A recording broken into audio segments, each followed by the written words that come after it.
ঠাকুরমা স্বামীজিকে প্রণাম নিবেদন করি। সাথে সাথে উপস্থিত সকলকে শ্রদ্ধা, প্রীতি, ভালোবাসা এবং প্রণাম জানাই। আজ দক্ষিণ বিষ্ণু স্বামীজি সেবা সংঘের বহুদিন পরে এত সদস্য নূতন পুরানো মিলে পেয়ে আজকে বসতে পেরে আমি সত্যিই ধন্য।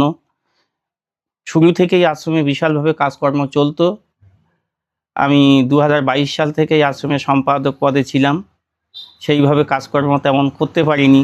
আশ্রমে আর্থিক অবস্থা এবং ঘরের খুব দৈন্য অবস্থা ছিল, ঘরে জল পড়তো, সেটাকে সারাই করে আমরা কাজকর্ম করতে পারছি। এখন বসিরহাট ঠাকুরমা স্বামীজি গ্রুপের পক্ষ থেকে আর্থিক সহযোগিতা নিয়ে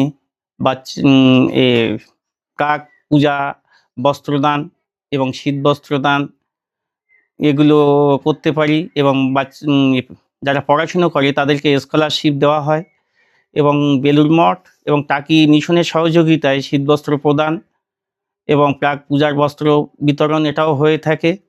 সাথে সাথে আমার আসার পরে আমাদের পূজারী দিলীপ বর মহাশয়ের সহযোগিতায় নিত্য পূজা পাঠও এটা আশ্রমে হচ্ছে। এটাই আমাদের খুব আনন্দের।